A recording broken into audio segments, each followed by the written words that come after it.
সত্যি কথা বলতে কি, গণনাট্য থেকে বেরিয়ে এসে সৌম্য মিত্র প্রথম গ্রুপ থিয়েটার কনসেপ্টের সূচনা করেন। তো সেই কনসেপ্টে ছিল যে আমরা পুঁজিপতিদের কাছ থেকে, মানে কোনো মালিক থাকবে না থিয়েটারে, আমরা কয়েকজন মিলে তার জন্যে যে অর্থ সংগ্রহ করতে হয় সেই অর্থ সংগ্রহ করে আমরা কয়েকজন মিলে আমাদের থিয়েটারটা করব। ফলে আমাদের দায়টা আমাদের এবং মানুষের কাছে, কোনো কাউকে টাকা ফেরত দেওয়ার দায় আমাদের নেই।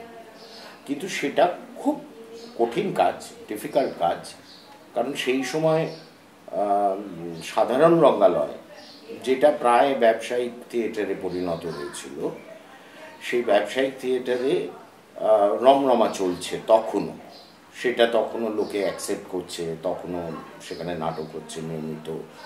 ধীরে ধীরে সেটার অবক্ষয় ঘটতে থাকে নানান কারণে, তার এর মধ্যে যাচ্ছে। তার এগেনস্ট একটা প্যারালাল থিয়েটার, এটা সমান্তরাল থিয়েটার, আমরা যে থিয়েটারটা করতে চেয়েছি, এবং সেই সমান্তরাল থিয়েটারই করে গেছি। এবং আজকেও সেই কমার্শিয়াল থিয়েটার উঠে গিয়েও আবার দু ধরনের থিয়েটার তৈরি হয়েছে।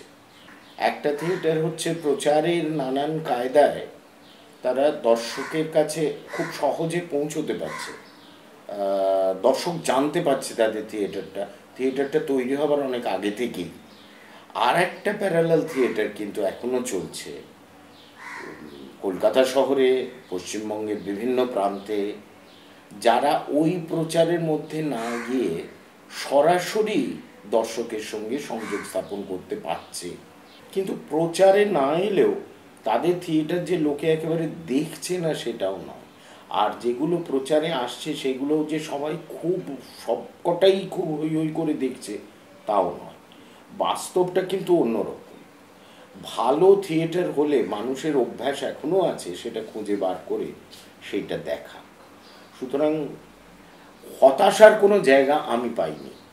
আমি আর এক ধরনের কথা বলতে চাই, যে থিয়েটার দেখে লোকে প্রচণ্ড হাততালি দিচ্ছে, শো চলাকালীন হাততালি দিচ্ছে, কিন্তু তারপরে গিয়ে থিয়েটারটাকে আর মনে রাখতে পারছে না, বিষয়টা আর তার মনের থাকছে শুধু কতগুলো মানে কি বলবো, চমক। সেই চমকগুলোই তার মনে থেকে যাচ্ছে, বিষয়টা না। আমি এমন থিয়েটার করতে চাই যেখানে বিষয়টা মানুষটাকে অন্যরকম মানুষ করে দেবে। এই 2 ঘন্টার এক্সপেরিয়েন্স সে অন্তত বহুক্ষণ ধরে ভাববে, রাতে বাড়ি ফিরে তার সেইটা নিয়ে কথা হবে তার পরিবারের সঙ্গে, এবং সেই নিয়ে সে পরের দিন থেকে একটা নতুন ভাবনায় উদ্বুদ্ধ হবে। এমন থিয়েটারটা ফর্মটা নয়, কন্টেন্টটাকে আমি এমন জায়গায় নিয়ে যেতে চাই যেখানে মানুষ সেইভাবে উদ্বুদ্ধ হবে। আবার একটা মজার কথা হচ্ছে, কোনো কন্টেন্টই পৃথিবীতে খারাপ নয়, কোনো কন্টেন্ট খারাপ নয়, ফর্ম তাকে বিশিষ্ট করে। যে কোনো নাটকের বিষয় কখনো খারাপ হয় না, ফর্মটা তাকে বিশিষ্ট করে দেয়, কোন ফর্মে আমি তাকে উপস্থাপনা করছি। যেমন এত মানুষ, সবাইকে আলাদা আলাদা রকম দেখতে, শুধুমাত্র আমাদের চোখ, কান, নাক, মুখের কতগুলো প্লেসিং আলাদা আলাদা, তাই দিয়ে আমরা এত রকমের মানুষ হয়ে গেছি। তা ঠিক সেটা তো ফর্মে আমরা আলাদা আলাদা, তার মধ্যে কেউ সুন্দর হয়েছি, কেউ অপেক্ষাকৃত অসুন্দর হয়েছে। তো এই বাইরের যে সৌন্দর্য, সেইটার সঙ্গে যদি ভেতরের সৌন্দর্যটা যোগ না হয় তখন মানুষ উদ্বুদ্ধ হয় না, শুধু বাইরের সৌন্দর্যটাই দেখে আর সেইটা নিয়ে আলোচনা করে। কিন্তু ভেতরের আর একটা সৌন্দর্যের হদিশ দর্শককে দিতে যে নাটক পারে বা যে প্রোডাকশন পারে, সেটাই আমার কাছে নতুন থিয়েটার, সেটাই আমার কাছে।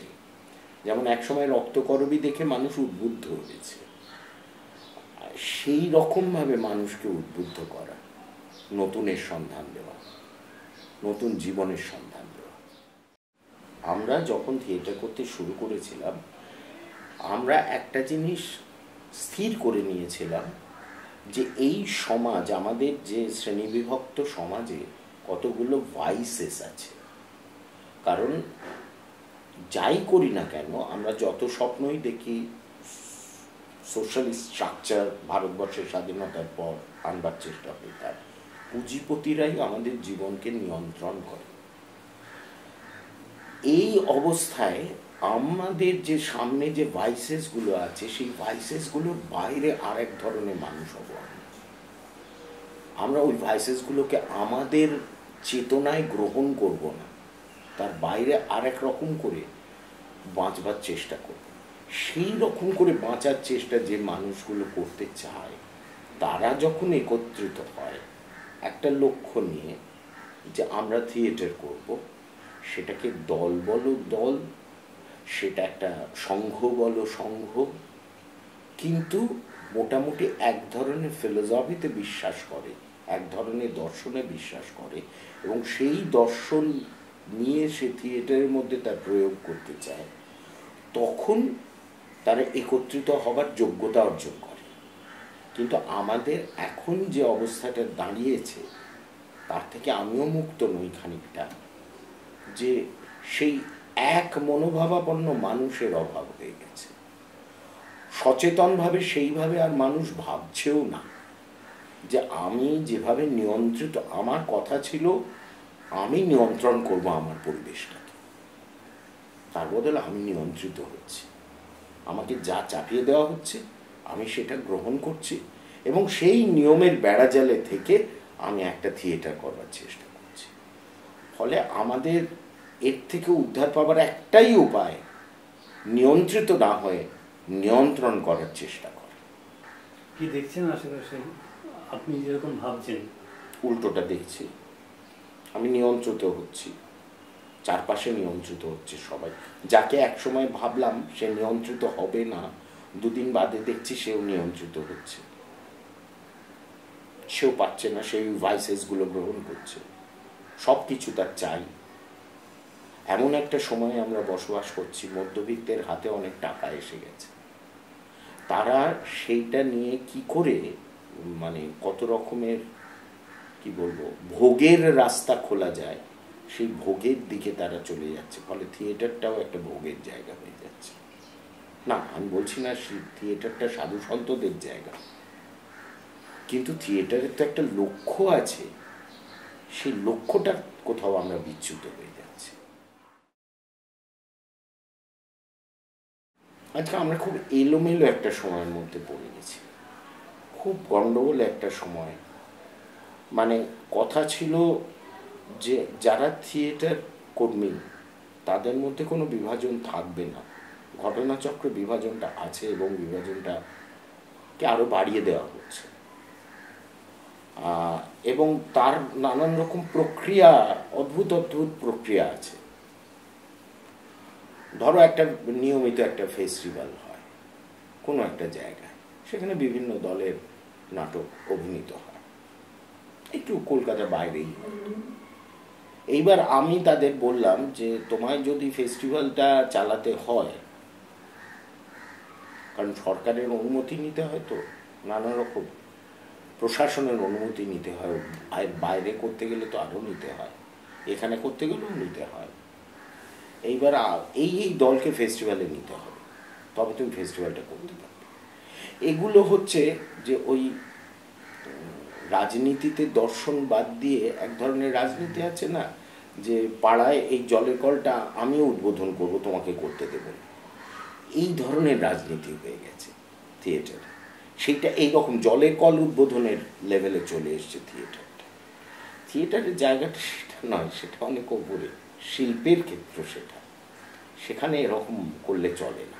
আগে ছিল না, আগে এতটা এইরকমভাবে আমি দেখিনি। আমি তো আছি প্রায় 40 বছর থিয়েটার করছি, এই রকম পরিস্থিতি আমি দেখিনি। হ্যাঁ, বিচ্ছিন্নভাবে এই নাটকটা করতে দেবো না, সেই নাটকটা করতে দেবো না,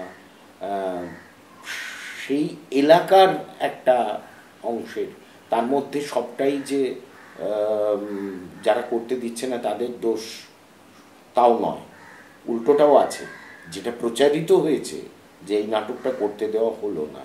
ধরুন আমি একটা নাটক করতে যাব, সেখানে গিয়ে আমি নাটকটা করব, কিন্তু আমি যদি এক সপ্তাহ আগে থেকে এমন পোস্টারিং করি যাতে রাজনৈতিক কথা সরাসরি লেখা আছে, নাটকটার বিষয় নয়, এবং তখন যদি এলাকার লোক বলে যে এইটা করবেন না, আপনারা নাটকটা করুন, আপনারা নাটকটা করুন, তখন যদি বলি যে না, নাটক করে আমরা রাজনৈতিক বক্তব্যও রাখবো সরাসরি, কারণ রাজনৈতিক বক্তব্য তো থাকে, তখন প্রবলেমটা হয়ে যায়।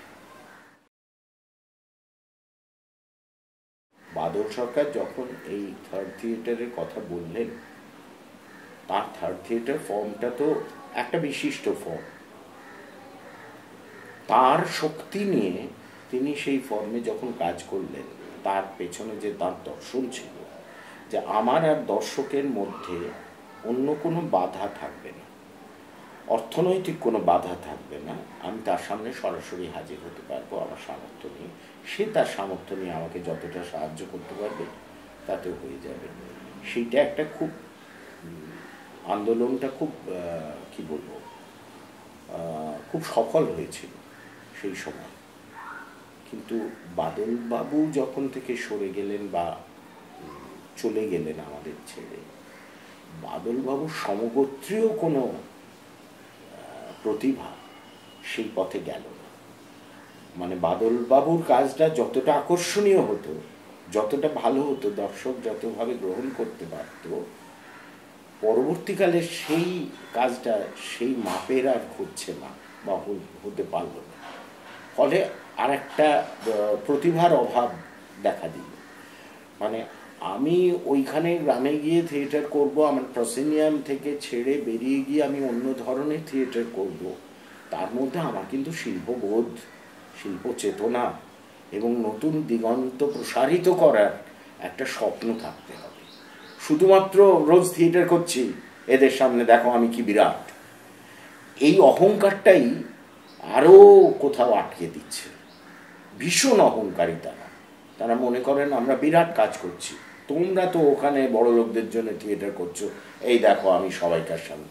কিন্তু তাদের থিয়েটারটা সেইখানে হচ্ছে না, কারণ তাদের নিজেকে প্রসারিত করার যে জায়গা, সেই জগৎটাকে তারা প্রসারিত করতে চেষ্টাই করছেন না। যারা থিয়েটারটা নিয়মিত করে যাচ্ছেন তাদের তো নিয়মিত গ্রান্ট পাওয়া উচিত, কারণ তারা তো থিয়েটারটা নিয়মিত করছেন। কিন্তু এমন অনেক দল আছে যারা নিয়মিত থিয়েটার করেন না, কিন্তু তাদের নাম গ্রান্ট অনেক দিন আগে থেকে চলছে। সেই সব কথাগুলো কিন্তু যারা ওখানে রয়েছেন, যারা এই গ্রান্টটা পাঠান তাদের কাছে সেই খবরগুলো চলে যাচ্ছে। ফলে আমাদের পশ্চিমবঙ্গের একটা কি বলবো বদনামও হচ্ছে। ফলে ভবিষ্যতে এই গ্রান্ট নিয়ে আবার আমরা যদি কোনো কিছু পার্টিকুলার ফেস করি, কোনো এক সময় কোনো একজন অফিসার এসে অনেক বাংলার দলকে তারা গ্রান্টের উপযোগী করে ব্যবস্থা করে যান, তিনি চলে গেলেন।